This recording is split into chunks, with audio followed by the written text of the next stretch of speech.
새해 첫 시간 우리 순구 영신 예배 때는 다윗의 믿음을 살펴보면서 새해를 시작했습니다. 첫 주일 오늘은 모세의 믿음을 생각하면서 다시 한번 다짐하는 그런 시간이 되면 좋겠습니다.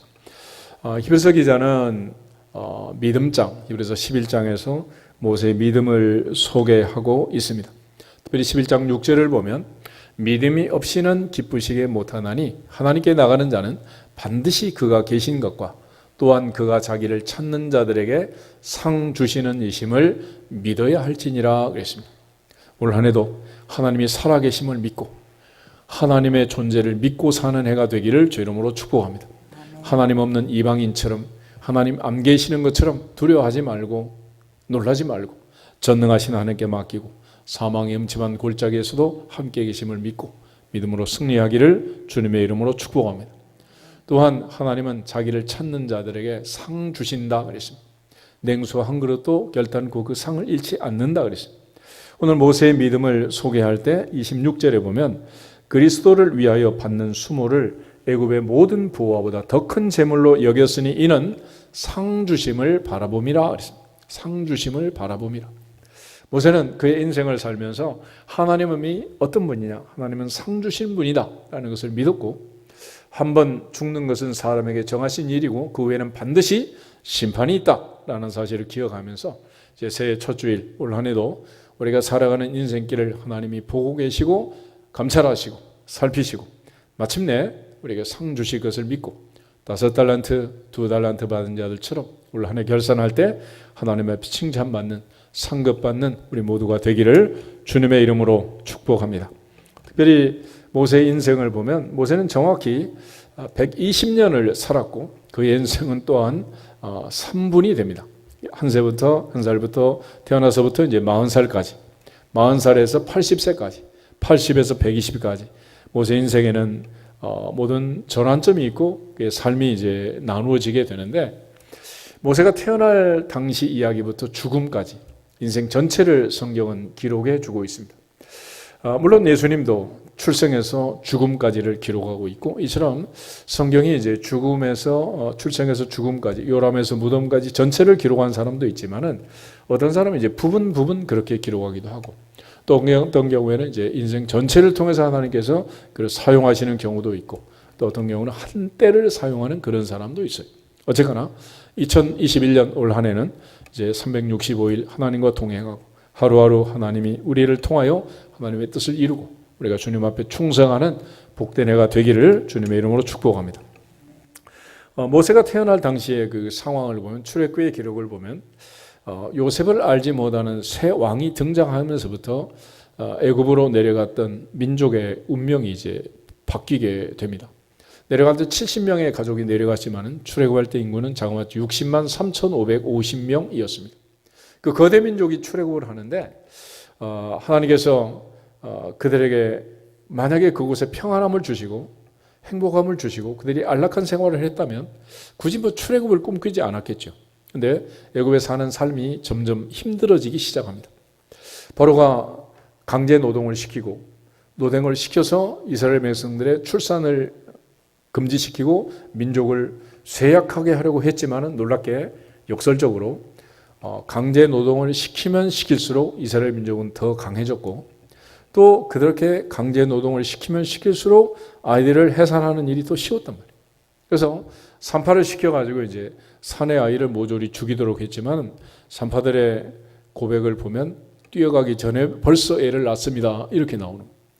요즘 애 낳는 게 참 힘들고 제왕절개도 하고 그랬지만은 예전에 그 어떤 분 보니까 보디빌더 하는 분인데 이분은 2번 힘주니까 애가 쑥 나왔다 그러더라고. 그러니까 애는 옛날에 못 먹고 못 입고 그다음에 고생하고 그렇게 했지만은 작게 나서 크게 키워라 이런 말이 있잖아. 그러니까 애가 몸 안에서 작으면 빨리 나오는데 요즘 애들이 막 3kg, 4kg 막 이러니까 애도 힘들고 엄마도 힘들고 낳는 게 너무 힘들단 말이야. 그런데 이스라엘 민족은 이제 노동을 하고 이 고생을 했기 때문에 애 낳는 게 그렇게 힘들지가 않은 거예요. 그래서 이번에는 이제 바로가 강제로 사내 아이는 나일강에 던져 죽여라 이런 강압 정책을 쓰게 됩니다. 세살령 아론이 태어났을 때만 해도 그러지 않았는데 이게 이제 급변하게 됩니다. 이때 이제 모세는 태어났고 태어난 모세의 모습을 보면서 오늘 히브리서 11장 23절을 보면 모세가 났을 때 믿음으로 그 부모가 아름다운 아이임을 보고 석 달 동안 숨겼다 그랬습니다. 사도행전 7장 20절의 기록을 보면 하나님 보시기에 아름다웠다 그랬습니다. 여러분 피덩이가 태어났는데 그게 이쁘면 뭐 얼마나 이쁘겠어요. 그는 그 아이가 이쁜 게 아니라 부모의 믿음이 이쁜 거다. 아멘. 그러니까 내가 어떤 사람이냐에 따라서 산천초목도 하늘도 땅도 바다도 다 달라 보이는 거예요. 내가 기분이 너무 좋으면 하늘이 춤추는 것 같고 내가 마음이 울적하고 가라앉으면 바다가 슬픔의 노래를 부르는 것 같아요. 누구 탓이요? 다 내 탓이야. 그러니까 지금 이 부모의 믿음이 얼마나 좋았는가 하는 걸 알 수 있는 거죠. 이 아이가 태어났지만 이 아이가 죽음의 운명 상황에서 태어난 이 아이를 하나님 보시기에 아름다운 아이로, 믿음으로 볼 때 아름다운 아이로 부모가 받아들였고 이 아이를 석 달을 숨겨서 키웠고 더 이상 감출 수 없게 되자 이제 나일강에 던지게 되는데 모세는 바로 그러한 운명 속에서 갈상자에 떠내려가는 그때 바로의 공주가 마침 목욕하러 나와서 이 아이를 울음소리를 듣고 살려내고 그리고 미리암이 뛰어가서 내가 유모를 소개시켜 드릴까요? 이래가지고 엄마 품에 다시 돌아와서 엄마의 젖을 먹고 젖을 떼자 바로의 공주의 양자가 돼서 왕궁으로 들어가게 됩니다. 모세의 인생에 있어서는 가장 중요한 시절이 젖먹이 시절, 엄마 젖 먹고 성장하던 그때가 유대인의 교육을 받은 전부였어요. 이렇게 성장한 아이가 또 하나 있죠. 사무엘이라는 사람. 사무엘의 어머니 한나는 그 아이를 젖 뗄 때까지 잘 키웠고 그 다음에 젖을 떼자마자 성전에 바쳤습니다. 한 여인이 라피를 찾아와서 이렇게 질문을 해요. 이 아이를 낳았는데 언제부터 교육을 하면 좋겠습니까? 그래서 라피가 물었어요. 아이가 태어난 지 얼마 됐습니까? 3개월 됐습니다. 그래서 라피가 이렇게 말했습니다. 그러면 3개월 늦었습니다. 그러니까 교육이라는 것은 엄마 뱃속에서 태교부터 시작해서 태어나자마자부터 이때가 제일 중요하다는 거예요. 사실 성장한 이후의 교육은 별로 그렇게 의미가 없습니다. 그러니까 나이가 들면 들수록 교육은 사실은 중요한 것 같으나 효과는 그렇게 크지 않다는 거예요. 가톨릭에서는 보통 7살까지만 우리한테 맡겨라 이런 얘기를 하기도 해요. 그러니까 유치원 때 벌써 교육은 다 끝난다는 거예요. 그리고 그렇게 된 아이는 이제 어느 나라 어느 땅에 갖다 놓든지 고향을 그리워하고 자기 부모를 그리워하고 형제를 그리워하는 그런 그 민족의 사람으로 성장할 수밖에 없는 거예요. 이처럼 모세는 이제 어린 시절 젖먹이 때 그렇게 성장했지만은 애굽의 왕자로 들어가서 스데반의 설교를 보면 그 학문과 학술을 다 배워서 말과 행사가 능하다 그랬습니다. 애굽의 모든 학술을 다 배웠고 그는 그야말로 최선을 다해서 애굽의 모든 문물을 다 겸비한 그런 훌륭한 성장 과정을 거치게 됩니다. 그런데 나이 40이 됐을 때 동족을 생각하자는 마음이 생겼어요. 그래서 내 형제를 구원해야 되겠다. 내 동족을 살려야 되겠다. 이런 일념으로 이제 밖에 나가서 자기 동족들이 사는 모습을 보니까 애굽 사람이 동족을 쳐 죽이는 거예요. 그래서 화가 나가지고 그 애굽 사람을 쳐 죽였습니다. 다음날 또 가서 보니까 형제끼리 싸우고 있는 거예요. 그래서 싸우지 말라 그랬더니 한 사람이 어제는 애굽 사람을 쳐 죽이더니 오늘은 나를 죽이려고 하느냐 달려드는 거예요. 놀래가지고 이제 사건이 점점 커질 것을 두려워가지고 그가 광야로 도망을 치게 됩니다. 그런데 오늘 히브리서 기자는 그 장면을 소개하면서 이렇게 얘기를 해요. 24절부터 26절 우리 다시 한번 읽어보겠습니다. 히브리서 11장 24절 믿음으로 모세는 장성하여 바로의 공주의 아들이라 칭함받기를 거절하고 도리어 하나님의 백성과 함께 고난받기를 잠시 죄악의 낙을 누리는 것보다 더 좋아하고 그리스도를 위하여 받는 수모를 애굽의 모든 보화보다 더 큰 재물로 여겼으니 이는 상 주심을 바라봄이라. 아멘. 다시 말하면 현실의 모든 조건들, 현재의 상황을 그는 받아들이는 현실주의자가 아니고 하나님의 약속을 믿고 하나님의 계획을 믿는 믿음의 사람으로 그가 성장했다 하는 걸 알 수 있습니다. 그래서 모세는 자기 형제, 자기 동족을 살리려는 그런 마음을 가지고 애굽에서 이 모든 학문과 학술을 배웠고 그가 성장했다는 것을 우리가 알 수 있어요. 그런데 그는 원하든 원치 않든 이제 이런 상황에서 광야로 도망을 쳤는데, 도망칠 때 그 마음은 뭐냐?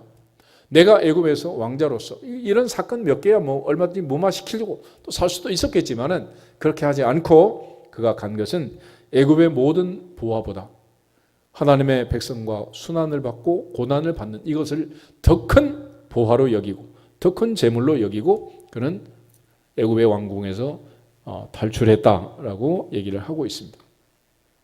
모세는 두 번째 40년을 통해서 이드로의 양을 치면서 시포라를 만나서 게르솜과 엘리에셀이라는 두 아들을 낳으면서 80가지의 긴 세월을 보내게 됩니다. 그리고 마지막 40년에 이제 하나님 나라의 일을 하게 되는데, 모세의 그 120년의 인생을 놓고 보면은 하나님께서 이런 과정을 통해서 모세를 준비하고 훈련시켰다라는 것을 우리가 금방 알 수 있어요.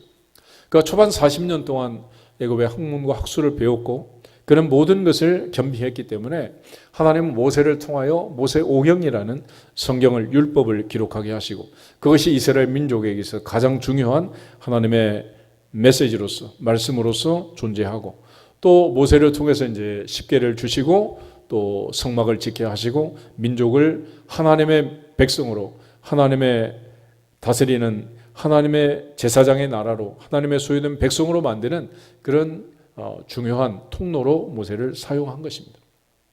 그리고 이제 모세가 두 번째 40년, 어찌 보면은 80까지 긴 세월, 양을 치면서 보낸 그 세월은 너무도 허송 세월한 것 같지 않느냐라는 의미가 있지만은 모세 사역의 마지막 현장은 광야였지 왕궁이 아니란 말이에요. 그래서 하나님이 그에게 현지 적응 훈련을 시킨 거예요. 그래서 모세가 80까지의 그 광야 생활을 했기 때문에 나머지 40년의 광야 생활도 할 수 있었던 거지. 만약에 모세가 왕궁에서 40세 혈기왕성할 때처럼 그는 왕궁에서 나왔고 백성들은 벽돌을 굽고 성을 쌓는 이런 노동을 하다가 광야로 나왔다면 누가 더 불편할 것 같아? 그래서 하나님께서 모세를 현지 적응 훈련을 시키는 거예요. 그러니까 모세는 40년은 학문과 학술의 훈련을 받았고 40년은 현지 적응 훈련을 했고, 그래서 나머지 40년을 그가 감당을 하게 된 것입니다. 그러나 이 모세 인생을 보면 그가 이제 40의 동족을 생각했던 그 마음을 요한 1서에 보면 이제 설명을 하는데, 요한 1서 4장 한번 찾아보겠습니다. 요한 1서 4장 20절 21절 마지막 두 절을 보면은 하나님을 사랑하는 사람의 특징이 뭐냐? 가서 읽겠습니다. 누구든지 하나님을 사랑하노라 하고 그 형제를 미워하면 이는 거짓말하는 자니 보는 바 그 형제를 사랑하지 아니하는 자는 보지 못하는 바 하나님을 사랑할 수 없느니라. 우리가 이 계명을 주께 받았나니 하나님을 사랑하는 자는 또한 그 형제를 사랑할지니라. 아멘. 그러니까 모세를 보면 그가 40년 동안 왕궁에서 살면서 애굽의 사람으로, 애굽의 왕자로 그렇게 큰 것 같으나 실상 그 마음속에는 하나님 사랑이 있었고 그 하나님 사랑이 결국 형제들을, 동족을 보고 싶은 그 마음으로 지금 드러나게 된 거예요. 그리고 모세의 이 성장 과정에 어머니의 젖먹이 시절의 교육이 얼마나 중요했는가 하는 걸 알 수 있고, 또 성장하면서도 그는 계속해서 바로 동족을 생각하고 민족을 생각하는 그런 마음을 가지고 살았고, 또 광야에서 미디안에서 40년 동안 살면서도 그는 두 아들을 이름을 이렇게 지었습니다. 하나는 게르솜이고 하나는 이제 엘리에셀이었는데, 게르솜이라는 이름의 뜻은 나그네라는, 나그네, 이방의 나그네. 그러니까 나는 이방에서 나그네가 되고 객이 되었다. 버려진 것 같은 그런 삶을 살고 있다는 거예요. 그러나 그는 게르솜의 아버지일 뿐만 아니라 또한 엘리에셀의 아버지가 된 거예요. 엘리에셀이라는 이름의 뜻은 우리가 에셀 그러면 에벤에셀이란 말이죠. 에벤에셀. 에셀이란 말은 도움이라는 뜻. 도움. 헬프니스. 근데 에벤은 돌이라는 거죠. 도움의 돌. 그래서 여기까지 우리를 도우셨다. 기념비를 세우고 이름을 에벤에셀이라고 지은 거예요. 그런데 엘리에셀이라는 말은, 엘리라는 말은 예수님 십자가에 운명하실 때 이렇게 하시는 엘리 엘리 라마 사박다니, My God, 나의 하나님이란 뜻이. 그러니까 나의 하나님이 나의 도움이다. 나의 하나님은 나의 도움이시다. 이게 바로 엘리에셀이에요. 그러니까 그는 게르솜의 아버지일 뿐만 아니라 엘리에셀의 아버지가 되어서 하나님이 나의 도움이시다. 나의 도움이 어디서 올까? 나의 도움은 천지를 지으신 여호와에게서로다. 그래서 모세의 인생은 80까지 광야 40년을 살면서 그가 40에서 80까지 두 번째 40년에 내린 결론은 뭐냐? 나는 이방에서 광야에서 나그네처럼 살지만 나의 도움은 하나님이시다. 할렐루야. 그런 인생을 산 거예요. 그래서 그 인생은 결코 헛되지 않았고 하나님께서 그에게 이처럼 은혜를 주신 것입니다. 그러니까 태어나자마자 바로의 공주를 만나서 애굽에서 나일강에서 살아나는 그런 기적이 있었던 것처럼, 그래서 모세라는 이름은 구원자가 아니라 구원받은 자, 물에서 건져낸 자라는 뜻이에요. 반대로 이제 가나안 땅에 들어갔던 여호수아는 예수님의 이름과 똑같은 의미를 가진 세이비어, 구원자라는 의미를 갖습니다. 그리고 두 번째 이제 40년이 시작될 때 살인 사건과 연루해서 그가 도망을 갔지만은 히브리서 기자가 말한 것처럼 그는 믿음으로 애굽의 왕자직을 포기하고 애굽의 보화를 포기하고 하나님의 백성과 고난 받는 것을 선택해서 그는 의지적으로 믿음으로 광야로 왕을 무서워하지 않고 도주했다라고 얘기를 합니다. 마태복음 10장 28절 말씀처럼 몸은 죽여도 영혼을 죽이지 못하는 자들을 두려워하지 말라 하신 예수님 말씀처럼 그는 바로 왕을 두려워하지 않았어요. 그의 어머니 아버지 요게벳과 아므람이 왕의 명령을 두려워하지 않았던 것처럼 역시 모세도 바로 왕을 두려워하지 않았다라는 걸 알 수 있습니다. 반면에 이제 나이 80에 그의 인생에 또 다른 전환점이 생기는데 이게 바로 이제 출애굽기 3장 4장에 나오는 모세의 소명입니다. 우리 출애굽기 3장 한번 찾아보겠습니다. 출애굽기 3장을 보시면 모세가 나이가 80이 되어서 하나님이 그를 이제 부르게 되는데 하나님이 왜 80의 모세를 부르셨는가? 그럼 모세 개인적으로도 이제 준비 훈련이 필요하겠지만은 또 하나 출애굽이라는 것은 모세 혼자만 하는 게 아니라 민족 전체를 출애굽시키는 거기 때문에 민족이 복을 받을 만한 훈련이 되고 민족이 그걸 원해야 되는 거지 하나님이 해주지는 않는다는. 그러니까 원하지 않았는데도 그냥 주면 아담과 하와처럼 에덴 동산을 한순간에 빼앗기고 사기당하고 알거지가 돼서 쫓겨나게 되는 거예요. 그러니까 하나님은 그런 식으로 가나안을 주지 않겠다는 거예요. 그래서 광야 40년을 거쳐서 적과 꿀이는 가나안 땅으로 들어가게 하시는데 역시 이스라엘 민족을 출애굽시킬 때도 마찬가지. 하나님이 그냥 그들을 살려주지 않았습니다. 40의 모세가 40년 전에 출애굽하려고 했지만은 하나님이 오히려 살인 사건으로 모세를 광야로 이제 도망가도록 했는데 이제 80의 모세를 하나님 원치 않는데도 굳이 모세를 데리고 이제 출애굽하려고 하는 이유 중에 하나가 민족의 부르짖음이었어요. 먼저 2장 23절 25절을 먼저 보겠습니다. 여러 해 후에 애굽 왕은 죽었고 이스라엘 자손은 고된 노동으로 말미암아 탄식하며 부르짖으니 그 고된 노동으로 말미암아 부르짖는 소리가 하나님께 상달된지라. 하나님이 그들의 고통 소리를 들으시고 하나님이 아브라함과 이삭과 야곱에게 세운 그의 언약을 기억하사 하나님이 이스라엘 자손을 돌보셨고 하나님이 그들을 기억하셨더라. 아멘. 그러니까 하나님께서 일을 하실 때는 항상 구하라 그러면 주실 것이요, 찾으라 그러면 찾아낼 것이요, 두드리라 그러면 열릴 것이다. 안 구하라 그러면 안 주실 것이다. 하나님이 이제부터는 작전을 바꾸세요. 구할 때 주겠다. 왜냐하면 그냥 주면 이게 은혜인 줄 모르고 하나님이 주신 줄 모르고 그래서 우리가 감사를 못하는 거예요. 그러니까 평소에 건강한 사람은 절대로 감사하다고 얘기를 안 해요. 한 번씩 아파가지고 갔다 와야지 감사금 5만 원이라도 하지. 인간이 이런 거예요. 인간이. 그래서 하나님께서는 항상 이 고난을 통해서 하나님을 찾도록 하고 너는 내게 부르짖으라 내가 내게 응답하겠다. 내가 알지 못한 크고 은밀한 일 내게 보이겠다. 약속하신 말씀처럼 민족이 부르짖을 때 하나님이 드디어 아브라함, 이삭, 야곱과 세운 언약을 기억하시고 출애굽을 계획하시고 모세를 데리러 이제 시내산으로 가는 거예요. 근데 가서 이제 하나님이 모세를 만나는 장면이 떨기나무 불꽃 가운데서 모세를 부르십니다. 모세가 양을 치는데 떨기나무에 불이 붙었어요. 근데 이상한 광경이 펼쳐집니다. 불은 붙었는데 나무가 타지를 않는 거예요. 계속해서 타지 않는 나무를 보면서 모세가 가까이 가게 됩니다. 그때 갑자기 불 속에서 하나님의 음성이 들립니다. 모세야, 모세야, 내가 여기 있습니다. 가까이 하지 마라. 내 발에 신을 벗으라. 내가 선 곳은 거룩한 땅이다. 하나님의 음성을 듣게 돼요. 모세가 놀래가지고 신발을 벗게 되는데 여호수아 5장을 보면 하나님 여호수아에게 동일한 말씀을 줬어요. 내 발에서 신을 벗으라. 너의 선 곳은 거룩한 땅이다. 당시에 이제 애굽의 상황에서 보면 신발을 신는 사람들은 주인이고 신발 벗은 사람들은 종이에요. 종은 신발을 신지 않았습니다. 그러니까 옷이나 신발을 보면 그 사람의 신분을 다 나타내는 거죠. 그래서 모세는 드디어 이제 하나님에게 신발을 뺏기고 종이 되는 순간이에요. 80까지는 지 마음대로 지 멋대로 다녔지만 이제는 신발을 벗는 거죠. 요한복음 27장 베드로가 예수님께 요한을 보면서 요한은 언제 죽어요? 그러니까 너나 잘해라 그러죠. 젊어서는 네가 마음대로 띠띠고 네 마음대로 다녔지만 늙어서는 남이 내게 띠띠고 네가 원하지 않는 곳으로 데려갈 것이다. 그래서 베드로의 인생도 드디어 이제 갈릴리 바다에서 부활하신 주님을 만나고 그때부터 주님의 신발장에 신발이 들어가는 거예요. 그리고 이제는 내 마음대로 인생이 아니라는 거예요. 다윗의 인생도 여호와께서 그를 인도하셨기 때문에 쉴만한 물가로 푸른 초장으로 하나님 인도하셨고 사망의 음침한 골짜기로 인도해도 하나님이 함께 하셨고 올 한 해는 어디를 가든지 무엇을 하든지 인도하심의 복을 받기를 주의 이름으로 축복합니다. 그런 점에서 다메섹 도상에서 주님을 만난 사도 바울은 나는 그리스도 예수의 종이 되었다. 주 예수께 붙잡힘받은 그 순간 나는 종이 되고 신발을 뺏긴 거예요.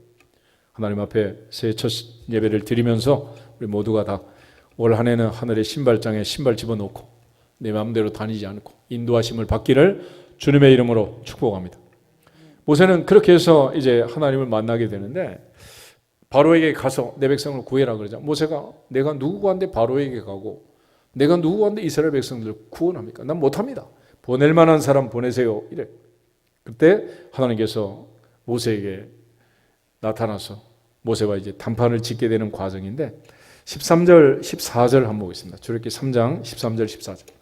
하나님께서 자기의 이름을 알려주시는데 13절 모세가 하나님께 아뢰되 내가 이스라엘 자손에게 가서 이르기를 너희의 조상의 하나님이 나를 너희에게 보내셨다 하면 그들이 내게 묻기를 그의 이름이 무엇이냐 하리니 내가 무엇이라고 그들에게 말하리이까. 하나님이 모세에게 이르시되 나는 스스로 있는 자이니라. 또 이르시되 너는 이스라엘 자손에게 이같이 이르기를 스스로 있는 자가 나를 너희에게 보내셨다 하라. 아멘. 하나님께서 드디어 자기 이름을 모세에게 알려줍니다. 내가 가서 뭐라고 해야 됩니까? 누가 보냈다고 해야 되는데요. 그래서 나는 스스로 있는 자다. 스스로 있는 자다. 그래서 히브리어 문장을 보면 I am 그리고 I am 두 개 문장이 관계되면서 연결되어 있어요. I am who I am 이렇게 되어 있다. 그게 무슨 얘기였어요? 복잡한 문장 같지만 그렇게 복잡하지 않아. 예를 들어서 밖에서 문을 두드려서 안에서 아들이 누구세요? 그래. 뭐라 그래? 뭐라 그래요? 너의 어머니가 왔느니라 그래? 나다 나 그러잖아. 하나님께서 호렙산에서 모세에게 말해. 누구세요? 그러니까 나다 나라고 말씀하신 거예요. 나는 스스로 있는 자다. 우리가 하나님께 도움을 드린다고 국민투표를 해가지고 하나님 살아계신다고 찬성표를 많이 들으면 하나님이 힘을 얻어서 뭐 여론정치를 하고 그런 게 아니라는 거예요. 우리가 한 표를 안 줘도 하나님은 하시고 만 표를 줘도 하나님은 하나도 도움이 안 되는 거예요. 그렇지만 반대로 우리는 하나님의 도움이 없이는 살 수 없는 의존자의 인생을 사는 것이고 하나님은 인간의 아무런 도움이 필요 없는 자존자이시다. 스스로 존재하시는 분이다. 아멘. 그분이 바로 하나님이라는 거예요. 그래서 모든 결정은 하나님이 하시는 건데 하나님께서 드디어 이제 이 모세에게 내가 보냈다 그러면 믿을 거다라고 말해요. 그런데 모세가 믿지를 못하는 거죠. 그래서 이제 사장에 가게 되면 지팡이를 던져라 그랬어요. 던졌더니 뱀이 됐잖아요. 꼬리를 잡아라 그래요. 원래 땅꾼들은 뱀을 잡을 때 머리를 잡잖아요. 근데 꼬리를 잡으면 꼬리에 독이 있단 말이에요. 죽는 거죠. 그런데 꼬리를 잡았더니 다시 지팡이가 된 거예요. 손을 가슴에 넣어라 뺐더니 갑자기 나병이 들었어요. 다시 넣었다 빼라 그랬더니 깨끗하게 됐습니다. 그리고 나일강에 물을 비우면 피가 될 거다. 이런 이제 징조를 보여주시고 모세를 보내게 됩니다. 그리고 마지막에 4장 30절 31절에 보면 드디어 모세가 이제 가서 백성을 만나는 장면이 있는데 모세 생각대로 백성들이 안 믿었는지 하나님의 말씀대로 그들이 믿었는지 거기에 기록이 나와 있어요. 같이 보겠습니다. 아론이 여호와께서 모세에게 이르신 모든 말씀을 전하고 그 백성 앞에서 이적을 행하니 백성이 믿으며 여호와께서 이스라엘 자손을 찾으시고 그들의 고난을 살피셨다 함을 듣고 머리 숙여 경배하였더라. 아멘. 그러니까 백성이 안 믿을 것입니다. 그런 것은 백성들의 팩트가 아니고 이건 모세의 마음이 그런 거예요. 모세의 마음. 그러니까 우리가 흔히 여론을 빙자해서 내 의견을 얘기하는 거죠. 항상 내 마음이 중요하다. 그러니까 만 백성이 다 반대하고 현실이 그렇지 않다 하더라도 내가 믿으면 사드락 메삭 아벳느고처럼 그리 아니하실지라도 그럼에도 불구하고 나는 절하지 않습니다 라고 말하는 거고, 내가 그렇게 하고 싶으면 모든 이유를 갖다 대고 기어코 하고 마는 거예요.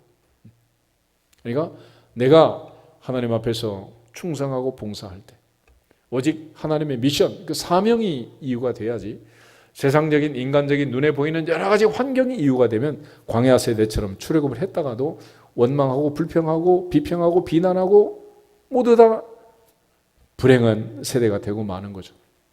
그런 차원에서 이 모세를 하나님께서 드디어 부르셔서 가나안 땅으로 이스라엘 백성들을 인도할 출애굽 전선에 세우게 됩니다. 그러나 이제 민족은 애굽에 있는 거 아니겠어요? 그런데 지금 하나님이 보실 때 지금 문제가 뭐냐면 60만을 끄집어내는 게 문제가 아니고 이 한 사람 모세를 바꾸는 게 문제야. 이게. 모세를 보면 아직도 지금 긴가민가, 아직도 지금 믿음이 없는 이 갈팡질팡하는 이 경계선에 지금 서 있는 거죠. 그래서 애굽의 10가지 재앙이 지나가면서 하나님께서 모세를 훈련을 시킵니다. 난리강의 물이 피가 되고 개구리가 튀어나오고 이가 튀어나오고 이런 걸 막 술사들이 따라해요. 그러니까 모세가 하나님께 나가서 내가 이럴 줄 알고 안 한다고 했는데 왜 나를 시켜가지고 망신을 시키십니까? 이러면서 막 따지잖아요. 나중에 이제 점점 그레이드가 올라가면서 애굽의 재앙이 심해지니까 도저히 술사들이 따라하지 못하고 이것은 우리가 할 수 없는 일입니다. 이것은 신의 뜻입니다. 이러면서 이제 굴복하기 시작하는 거죠. 그러면서 모세가 이제 하나님의 살아계심을 믿고 마지막에 이제 10번째 재앙은 민족에게는 6월절 구원의 밤이 되는 거고 애굽 바로 왕부터 시작해서는 죽음의 밤이 되는 거고 그 6월절 밤을 거쳐서 탈출하고 이제 출애굽하게 됩니다. 광야에 나왔지만은 여전히 하나님께서는 아직도 모세를 훈련시켜야 될 부분이 너무 많기 때문에 홍해 바다 앞에 세우고 마지막에 이제 또 훈련을 시키는 거예요. 바로가 3일째 장례를 치르고 추격해 오고 앞에는 지금 바다가 지금 넘실대고 있단 말이에요. 하나님께서 곧장 갈 수 있는 길이 있는데 돌이켜가지고 지금 바다 앞에다 진을 치게 했는데 삼척종자가 봐도 이거는 바보 같은 지금 작전을 쓴 거예요. 민족이 원망하면서 모세를 향해 통곡을 합니다. 애굽에 매장지가 없어 끌고 나왔느냐? 우리 다 죽이려고 하느냐? 근데 하나님은 모세에게 기도하게 하고 기도하는 모세를 그만 부르짖게 하고 지팡이를 들고 바다를 향해 명령하고 선포하게 하고 드디어 홍해 바다를 가르고 민족을 출애굽을 시키게 됩니다. 이 과정에서 이제 모세는 어떤 경우에도 하나님께 부르짖고 하나님께 맡기는 기도의 사람이 되고 그는 드디어 마라의 쓴물 앞에서도 먹을 것이 떨어졌을 때도 마실 물이 없을 때도 모든 사람이 원망할 때도 그는 부르짖는 사람이 됩니다. 그래서 이 한 사람 모세가 믿음의 사람이 됨으로써 민족 전체가 출애굽을 하는 이 엄청난 사건이 발생하게 된 거예요. 올 한 해 한 사람 한 사람 내 믿음이 얼마나 중요한가라는 걸 알고 하나님께서 인류 전체를 구원할 때도 한 사람 예수 그리스도의 순종을 통해서 인류를 구원해 주신 거예요. BC 586년 바벨론 포로로 잡혀갈 때도 에레미야 5장 1절을 보면 이스라엘의 유대 나라에 의인 한 사람이 없었기 때문에 민족 전체가 포로로 잡혀갑니다. 오늘 하나님 앞에서 다시 한번 새해 첫 주일 나를 향하신 하나님의 기대를 생각하고 모세를 통해서 하나님이 이 놀라운 역사를 이루신 것처럼 2021년은 우리 모두를 통해서 또 한 사람 한 사람 나를 통해서 하나님이 뜻을 이루는 복된 해가 되기를 주님의 이름으로 축복합니다. 이처럼 하나님께서 모세를 통해서 이 엄청난 일들을 행하셨고 그 일을 통해서 하나님은 6월절을 제정하시고 광야 40년을 거치고 그 40년 동안 하나님께서는 모세를 신의 산으로 불러올려서 십계명의 말씀을 주시고 또 출애굽기 32장 금송아지 사건을 중심으로 한 번에 이게 완성되지 못하고 첫 번째 돌비는 깨뜨리고 두 번째 돌비를 다시 주기 위해서 두 번째 40일을 또 금식하게 하시고 이런 과정을 거치면서 하나님께서 드디어 이제 출애굽 제2년 1월 1일에 성막을 세우게 됩니다. 그리고 그 성막에서 이제 새로운 인생을 출발하게 하는 거예요. 그러니까 출애굽보다도 더 새로운 출발이 뭐냐면 성막 중심의 출발이었어요. 출애굽기 40장을 보겠습니다. 출애굽기 40장.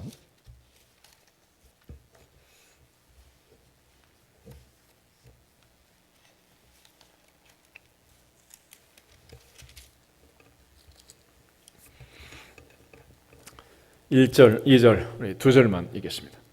여호와께서 모세에게 말씀하여 이르시되 너는 첫째 달 초하루에 성막곧 회막을 세우고. 아멘. 하나님께서 이제 광야에 나온 이스라엘 백성들 출애굽받은 첫 때는 정월 14일에 출애굽을 했습니다. 그날이 6월절의 밤인데 이제 1년이 지난 2년 1월 1일 드디어 1년 동안 성막을 짓고 새 출발을 시키는 거예요. 그리고 넘어가서 34절부터 38절을 보겠습니다. 구름이 회막에 덮이고 여호와의 영광이 성막에 충만하며 모세가 회막에 들어갈 수 없었으니 이는 구름이 회막 위에 덮이고 여호와의 영광이 성막에 충만함이었으며 구름이 성막 위에서 떠오를 때에는 이스라엘 자손이 그 모든 행진하는 길에 앞으로 나갔고 구름이 떨어지지 않을 때에는 떠오르는 날까지 나가지 아니하였으며 낮에는 여호와의 구름이 성막 위에 있고 밤에는 불이 그 구름 가운데 있음을 이스라엘의 온 족속이 그의 모든 행진하는 길에서 그들의 눈으로 보았더라. 아멘. 이제 출애굽한 이스라엘 백성들의 인생길은 내 마음대로가 아니라 광야란 말이에요. 광야. 광야는 길이 없어요. 광야는 씨를 뿌리고 추수하는 데가 아니라는 거예요. 이 광야는 오직 하나님의 구름 기둥의 인도하심을 받아야만 한다. 그래야 낮에 더위를 피하고 밤에 추위를 피하고 생존할 수 있는 하나님의 날개 그늘 아래 있어야 한다라는 거예요. 2021년 이제 새해를 시작하면서 올 한 해는 구름 기둥, 불 기둥을 떠나지 않기를 주 이름으로 축복합니다. 그 안에 있어야, 그 영역 안에 있어야 보호를 받는 거예요. 출애굽할 때도 어린 양의 피를 바른 그 집 안에 있어야 죽음의 사자가 애굽 전국을 휩쓸고 갈 때 죽음을 면했다는 거예요. 하나님의 품을 떠나지 않고 하나님 중심, 말씀 중이 교회 중심으로 성전을 떠나지 않고 항상 하나님의 보호하심 가운데 거하기를 주의 이름으로 축복합니다. 그렇게 해서 모세는 마지막 40년을 이제 살게 됩니다. 하나님께서 모세가 인도했던 그 이스라엘 민족을 가리켜서 광야 교회라고 얘기해요. 사도행전 7장을 한번 찾아보겠습니다. 사도행전 7장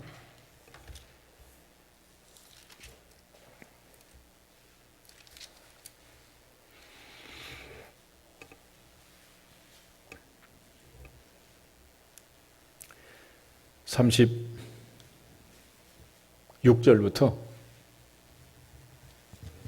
38절까지를 보겠습니다.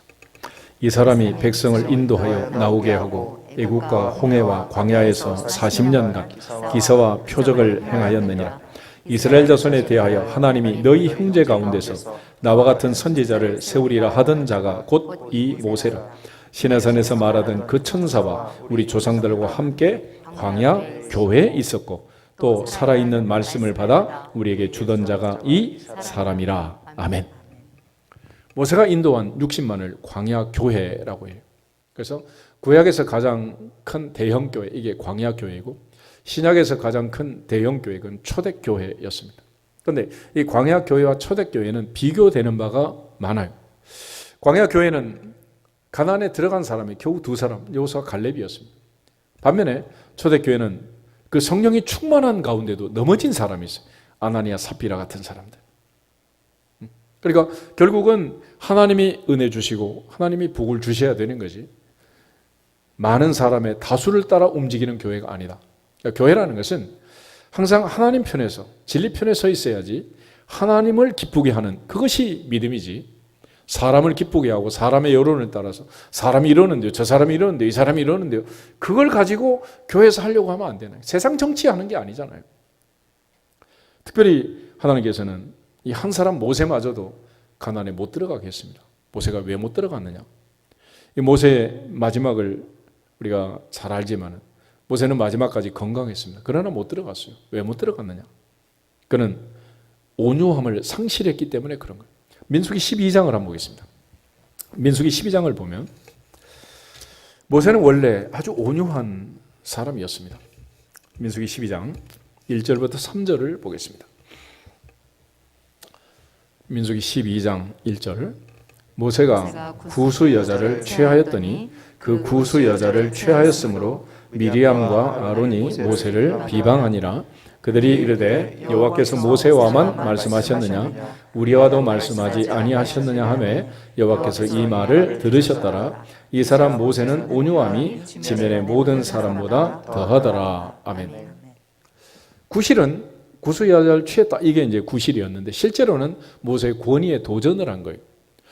우리와는 말씀하지 않았느냐, 모세와만 말씀하셨느냐, 우리도 하나님 만났다 이러면서 모세의 권위에 도전을 한 거죠. 그래서 하나님께서 미리암을 이제 격리시키고 나병이 들어서 이제 일주일 동안 격리시킨 얘기가 이제 민수기 12장 얘기인데, 요즘 코로나 상황이 지금 격리라는 단어를 많이 쓰잖아요. 근데 이 격리라는 것은 격리된 그 사람을 고치고 뭐 깨끗하게 해주는 그게 목적이 아니고, 남아있는 민족이 감염이 되지 않도록 병에 걸린 그 사람을 공동체에서 빼버리는 거예요. 그러니까 요즘 격리된 사람 입장에서 보면 기가 막힌 거 아니겠어요. 뭐 치료를 해주는 것도 아니고 밥을만 주고 뭐 가둬놓고 어디 못 움직이게 하고 지금 감옥살이 하는 거 아니에요. 근데 전체 입장에서 보면 어때? 그게 퍼지지 못하도록 지금 그 사람을 빼내는 거예요. 그러니까 하나님께서 이 미리암이 잘못됐다는 것을 그 격리를 통해서, 나병을 통해서 하나님이 알려주는 거죠. 그런데 이 모세가, 이렇게 온유한 모세가 가나안에 못 들어가게 돼요. 민수기 20장을 한 번 더 보시면, 이제 광야에서 40년 동안 살면서 계속 이제 드센 민족과 살다 보니까 모세도 마지막에는 이제 드센 사람이 되는 거예요. 아주 성품이 온유한 새색시가 시집가서 아들 셋 낳아서 기르다 보면 나중에는 조폭이 되잖아. 조폭 엄마가 되잖아. 그거는 상대적이야. 모세가 지금 나중에 얼마나 지금 이제 막 분노가 나는지 10절부터 13절을 보겠습니다. 10절.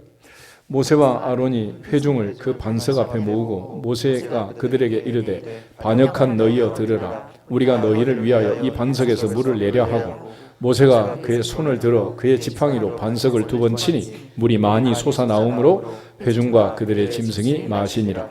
여호와께서 모세와 아론에게 이르시되 너희가 나를 믿지 아니하고 이스라엘 자손의 목전에서 내 거룩함을 나타내지 아니한 고로 너희는 이 회중을 내가 그들에게 준 땅으로 인도하여 드리지 못하리라 하시니라. 이스라엘 자손이 모세와 다투었으므로 이를 무리라 하니라. 여호와께서 그들 중에서 그 거룩함을 나타내셨더라. 아멘. 왜 이게 문제가 됐느냐? 8절을 다시 보시면 하나님 모세에게 이렇게 말해요. 지팡이를 가지고 내 형 아론과 함께 회중을 모으고 그들의 목전에서 너희는 반석에게 어떻게 해서 명령해서 물을 내게 하라 그랬습니다. 그런데 이번에 출애굽기 17장에서는 반석을 쳐라 그럼 물이 나온다 그랬어요. 근데 이번에는 반석을 치라 그러지 않고 반석한테 명령하라. 반석아 물을 내라. 그럼 물이 나올 거라는 거예요. 그런데 모세가 반석을 내리쳤습니다.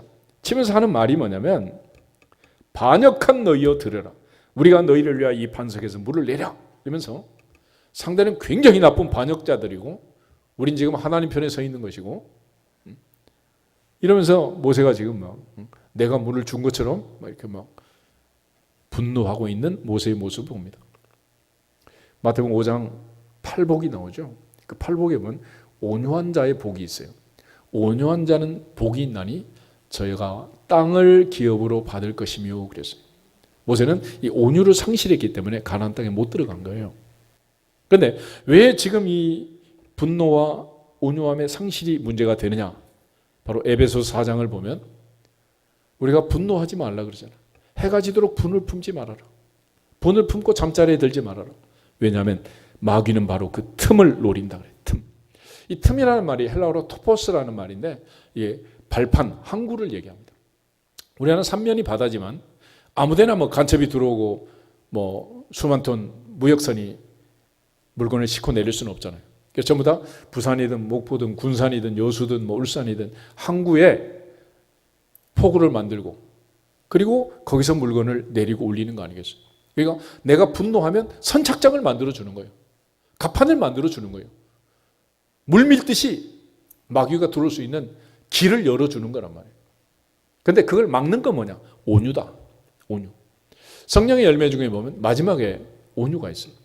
오직 성령의 열매는 사랑과 희락과 화평과 오래 참음과 자비와 양성과 충성과 온유니 절제니 이 같은 것을 금지할 법이 없다. 그래서 마지막에 온유와 절제가 있는데 모세의 경우는 참 안타깝죠. 근데 문제는 이제 나중에 모세가 이거를 회개하고 반성하면서 마지막에라도 하나님 한 번만 이렇게 매달릴 때가 있어요. 근데 안 된다 그래요. 안 된다 그래요. 참 하나님의 매몰차인데 신명기 1장 한번 보실까요? 신명기 1장.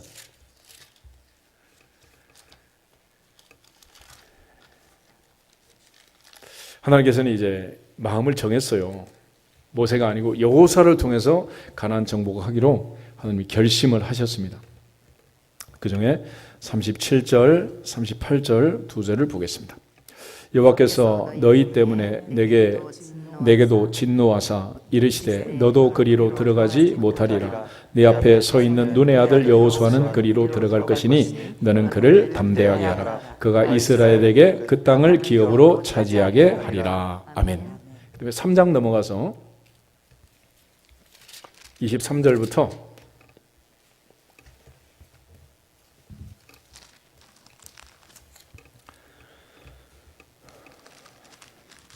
28절까지를 같이 한번 읽어보겠습니다. 그때 내가 여호와께 간구하기를 주 여호와여 주께서 주의 크심과 주의 권능을 주의 종에게 나타내시기를 시작하셨사오니 천지간에 어떤 신이 능히 주께서 행하신 일 곧 주의 큰 능력으로 행하신 일같이 행할 수 있으리이까.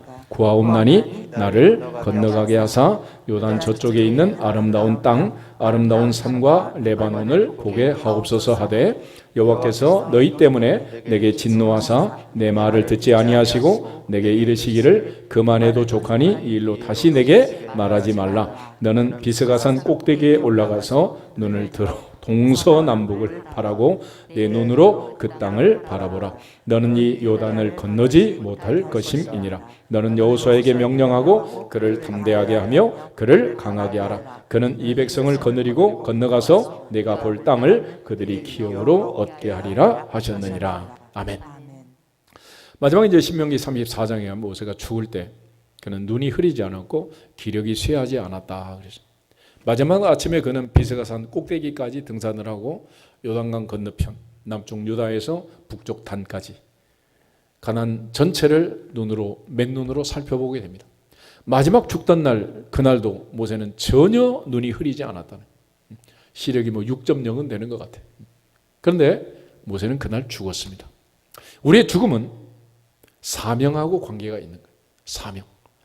예수님 마지막 돌아가실 때 다 이루었다 그랬잖아요.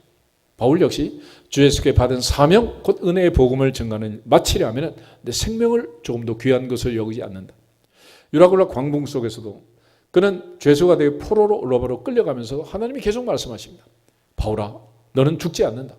가이사 앞에 너는 서야 되고 로마의 복음을 전해야 된다 라는 사명을 그에게 주세요. 그러므로 올 한 해는 온유함으로 사명을 감당하기를 축복합니다. 어떤 일이 있더라도 사명 감당이 중요한 게 아니라 또 온유함이 겸해져야 되는, 이 모세의 마지막 이 건너가지 못한 이 안타까움, 하나님 앞에 얼마나 가고 싶었겠어. 근데 하나님이 안 된대요. 안 돼. 가나안 땅은 온유한 자만 들어간다는 거예요. 그래서 이 모세의 얘기를 전부 하고 이 모세의 위대함을 얘기하면서 히브리서 기자가 비교하는 게 있어요. 히브리서 3장을 보겠습니다. 히브리서 3장.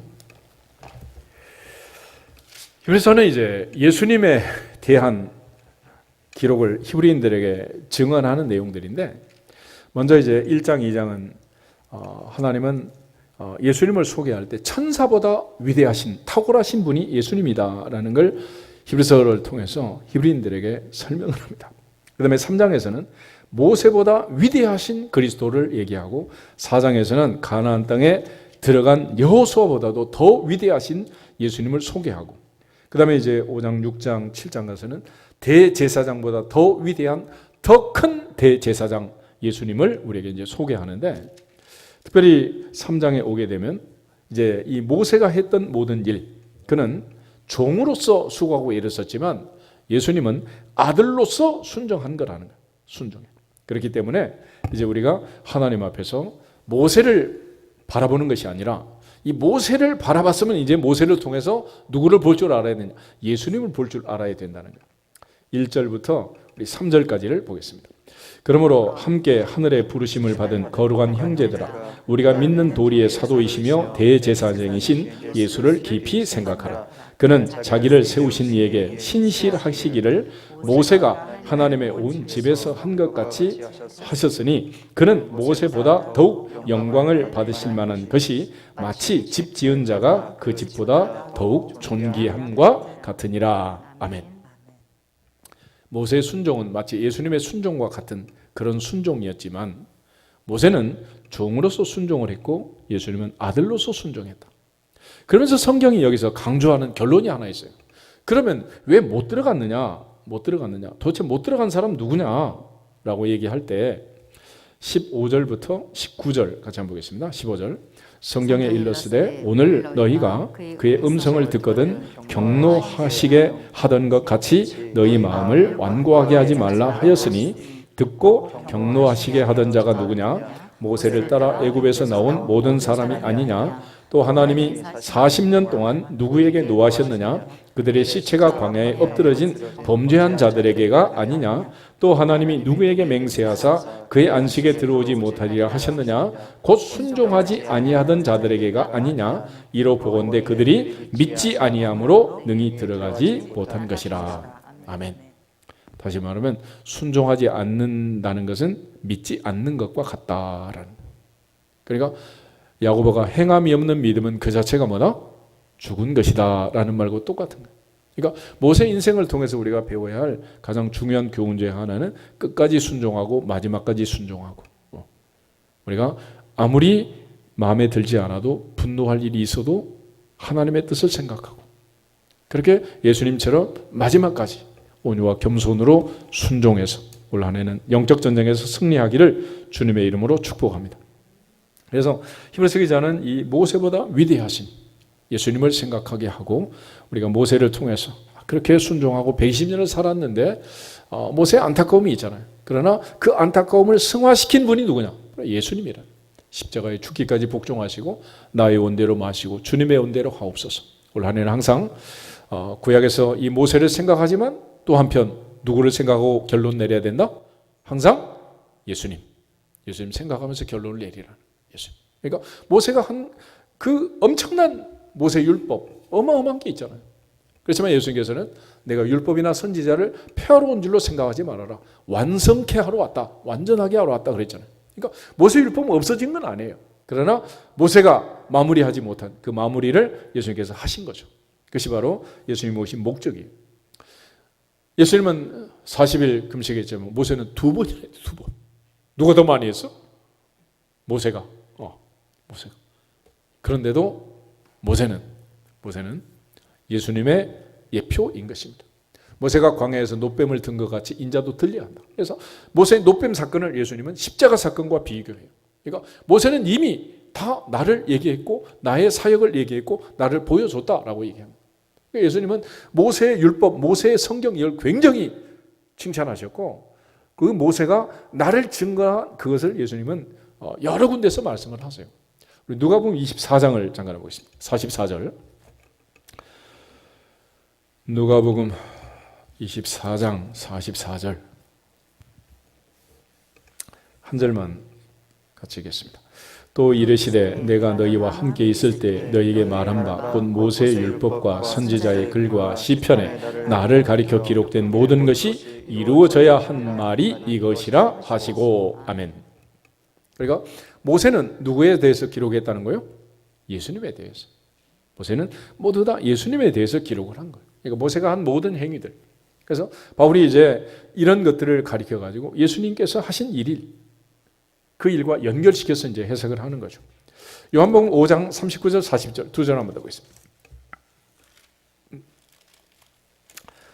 요한복음 5장 39절 40절은 예수님이 가지고 있는 성경은 모세 율법을 얘기하는 모세 율법. 근데 예수님의 성경, 예수님이 말씀하신 그 성경은 어떤 의미가 있느냐? 39절 40절 두 절을 보겠습니다. 너희가 성경에서 영생을 얻는 줄 생각하고 성경을 연구하거니와 이 성경이 곧 내게 대하여 증언하는 것이니라. 그러나 너희가 영생을 얻기 위하여 내게 오기를 원하지 아니하는도다. 아멘. 모세가 쓴 성경, 그 성경은 예수님에 대하여 기록한 것이다. 그러므로 모세오경을 연구하고 성경을 연구하는 거 굉장히 중요하다. 그러나 마지막 결론은 모세가 예언한, 모세가 기록한 예수님을 만나야 하느니라. 예수님께 나와야 하느니라. 그런데 당시 많은 사람들은 예수님이 오셨는데도 성경 연구만 하고 있었지 예수님께 오지 않는 거예요. 그걸 안타까워하신 거죠. 예를 들어서 아침 사과가 좋다 그러면 그 말만 붓글씨로 쓰고 액자를 만들고 표구를 하고 막 금박을 해가지고 붙여놓는 게 중요하겠어요? 하루에 한 개씩 먹는 게 중요하겠어요? 그런데 당시 사람들은 모세 오경을 연구하고 율법을 연구하고 그건 너무 잘했는데 결론은 예수님께 오지 않은 거예요. 그러니까 우리가 새해 첫날 이제 모세를 통해서 이제 모세의 삶을 살펴보는데 결국 이 모세를 통해서 우리 누구한테 나가야 된다? 예수님께 나가야 돼. 그리고 그 예수님을 통해서 우리가 하나님의 뜻을 발견하고 예수님도 이 모세를 딛고 모세가 쓴 율법을 완성하고 모세가 내게 말한 모든 것을 이루기 위해서 다 이루었다라고 말씀하신 것입니다. 사도행전 6장 7장은 스데반을 이제 유대인들이 죽이죠. 죽일 때 이유가 뭐냐면 스데반의 죄목은 두 가지예요. 하나는 모세 모독죄, 하나는 율법 모독죄. 그런데 모세가 광야에서 40년 동안 살면서 준 그 율법과 그들이 지키고 있는 그 모세 율법, 그게 너무도 중요했기 때문에 바울이 전한 현장에도 심지어 복음을 전한, 부활의 복음을 전한 바울의 현장에 할례 받아야 구원받는다 이러면서 유대인들이 와가지고 죄를 뿌리잖아요. 그러니까 모세 율법을 아직까지도 붙들고 있는 건 중요한데 그걸 오남용을 하거나 해석을 잘못하면 안 된다는 거예요. 예수님이 해석한 것처럼 모세가 말한 그 의미를 잘 새기고 모세를 통해서 하나님이 우리 주신 그 말씀을 깨달아야 한다라는 거예요. 고린도전서 10장을 한번 찾아오겠습니다. 고린도전 10장 사도 바울이 이제 그 모세 사건과 더불어서 바른 해석을 우리에게 요구하는데 10장 1절부터 4절 먼저 한 절을 4절 한번 보겠습니다. 형제들아 나는 너희가 알지 못하기를 원하지 아니하노니 우리 조상들이 다 구름 아래 있고 바다 가운데를 지나며 모세에게 속하여 다 구름과 바다에서 세례를 받고 다 같은 신령한 음식을 먹으며 다 같은 신령한 음료를 마셨으니 이는 그들을 따르는 신령한 반석으로부터 마셨음에 그 반석은 곧 그리스도시라. 아멘. 그러니까 모세가 이스라엘 백성들을 홍해바다를 건너 광야로 데려나와서 40년 동안 살았잖아요. 이거를 바울은 해석할 때 홍해바다를 건넌 것은 세례를 받은 거라는 거예요. 나와서 하늘에서 내린 만나와 반석에 나온 샘물을 먹은 것은 신령한 음료를 먹고 마신 건데 그는 신령한 반석, 예수님으로부터 나오는 생수를 마신 것과 같다. 그러니까 신약에서는 오순절을 통과해서 성령 충만한 초대교회, 성령 충만한 신앙생활, 그것과 똑같은 일이라는 거예요. 그러니까 예수님이 십자가에서 우리를 구원해서 사도행전에 초대교회 성령 충만한 삶을 살게 하신 것하고 모세가 이스라엘 백성들을 홍해바다를 건너 광야에 나와서 애굽의 먹거리가 아니라 하늘에서 내리는 만나와 반석에서 나온 생수를 먹게 한 것과 똑같은 일이다. 그러니까 모세는 그렇게 함으로써 장차올 예수님을 예표한 거다. 그럼 우리는 광야에 돌아가서 만나를 먹으려고 애쓰지 말고 어떻게 하라는 거예요? 성령 충만함으로 신령한 만나를 구하고 하나님 앞에 기도하고 하나님 말씀 붙들고 올 한 해도 영적 전쟁에서 승리하기를 축복합니다. 이것이 모세를 통해 우리에게 주는 결론이라는 결론. 이런 재밌는 해석도 있는데 9장을 보면은 9장에 사도 바울이 이제 자기의 사도권을 주장하면서 당시에 이제 사람들이 바울은 가짜다 이런 얘기를 많이 해요. 왜냐하면 예수님께서 사도들을 보낼 때 사도들은 두버릇도 갖지 말고 먹을 것도 준비하지 말고 어느 집에 가든지 그 집에서 얻어먹고 지내라 이랬잖아. 근데 바울은 그걸 끔찍이 싫어했어요. 그래가지고 브리스길라 아굴라와 함께 이제 천막을 만들고 자비량 선교를 했잖아요. 그런데 자꾸 이제 그런 얘기를 하니까 모세가 내가 마실 권리가 없고 먹을 권리가 없어서 그런 거 아니다라고 얘기를 해요. 그래서 4절부터 이제 나온 얘기를 보면은 그 얘기가 나와 있는데 4절에서 우리 9절까지를 한번 읽어보겠습니다. 우리가 먹고 마실 권리가 없겠느냐? 우리가 다른 사도들과 주의 형제들과 게바와 같이 믿음에 자매된 아내를 데리고 다닐 권리가 없겠느냐? 어찌 나와 바나바만 일하지 아니할 권리가 없겠느냐? 누가 자기 비용으로 군 복무를 하겠느냐? 누가 포도를 심고 그 열매를 먹지 않겠느냐? 누가 양떼를 기르고 그 양떼의 젖을 먹지 않겠느냐? 내가 사람의 애대로 이것을 말하느냐? 율법도 이것을 말하지 아니하느냐? 모세 율법에 곡식을 밟아 떠는 소에게 망을 씌우지 말라 기록하였으니 하나님께서 어찌 소들을 위하여 염려하심이냐? 아멘. 그러니까 결국은 소의 입에다 망을 씌우지 말라, 모세가 그렇게 말한 것은 그때 당시 소를 염려한 게 아니고 장차 하나님 나라 일할 사역자들을 위한 예언의 말씀이다라고 얘기하는 거예요. 그러니까 베드로는 당시 결혼을 했고 또 많은 사도들은 자비량한 게 아니라 어디 가서든지 거기서 나오는 걸 먹고 이렇게 했단 말이에요. 그러니까 이스라엘 민족은 레위지파를 세워서 하나님을 섬기도록 하고 12지파가 11조로 레위지파는 살도록 했잖아요. 그런데 11조를 안 하면 레위지파가 먹을 게 없으면 하나님을 잘 안 섬기고 그러면 결국 12지파가 힘들어지는 거예요. 마찬가지로 오늘날도 우리가 소를 키우면 소가 먹고 힘내면 누구 집 일을 하는 거예요? 옆집이 아니고 내 집 일을 하는 거잖아요. 그러니까 소를 잘 먹여야 일을 할 거 아니에요. 근데 그게 아까워가지고 그냥 소의 입에다 망을 씌우는 이런 농사꾼들이 있었다는 거지. 그래서 그렇게 하지 말아라 라고 이제 모세가 율법을 기록했는데 이 율법을 해석할 때 유대인들은 바울을 가리켜 가짜 사도라고 얘기하고 반대로 바울은 이 구절을 가지고 나는 진짜다라는 것을 강조하는 거예요. 그렇지만 이 일이 나한테 그렇게 해달라는 것은 아니다라고 이제 15절에 아주 극구 사양을 합니다. 그러나 우리가 이제 하나님 앞에서 올 한 해도 하나님 말씀을 잘 해석해서 내 삶에 적용해서 복된 해가 되기를 주 이름으로 축복합니다. 궁극적으로 그렇게 하기 위해서는 바울이 복음을 전하는 현장에 유대인처럼 할례 받아야 된다 이렇게 막 모세 율법을 가지고 와서 막 들이대는 것처럼 심지어 예수님께 40일 금식하고 사탄이 유혹하고 미혹할 때 예수님께서 기록되었으되 말씀을 가지고 이제 물리치니까 이 녀석도 와가지고 기록되었으되 그러면서 막 들이대잖아 이게. 그러니까 같은 성경을 가지고 하지만 우리가 해석을 잘해 해석을. 그러니까 성경은 성경으로 해석하고 예수님의 말씀으로 해석하고 바울의 말씀으로 해석하고 그래서 이 말씀 붙들고 올 한 해는 영적 전쟁에서 충성하기를 주 이름으로 축복합니다. 특별히 2021년은 신축년 하얀 소의 해라고 하는데 오늘 사도 바울이 소 입에 망을 씌우지 말라 이렇게 있지만은 우리가 소처럼 건강하게 또 건강한 마음으로 모세처럼 마지막 날까지 기력이 쇠하지 않고 늘이 흐리지 않고 건강하게 하나님 앞에 충성하는 해가 되기를 주님의 이름으로 축복합니다. 하나님 앞에서 모두가 다 약속하신 은혜와 복을 받도록 모세가 그의 인생 120년 그야말로 핏덩이가 태어나서 마지막 느보산에서 세상을 떠날 때까지 인생 전체를 하나님께 바친 것처럼 소가 태어나서 마지막 고기와 가죽까지 다 주고 가는 것처럼 우리 주님 마지막 살과 피를 우리에게 남기시고 십자가에 운명하신 그 십자가를 생각하면서 올 한 해는 참으로 어렵고 힘든 상황이 지속되지만 그럼에도 불구하고 하나님 앞에 교회 앞에 더욱 충성하는 그래서 건강하고 형통한 해가 되기를 주님의 이름으로 축복합니다. 다 같이 주 예수 그리스도의 이름으로 형통할지어다 한번 더 선포.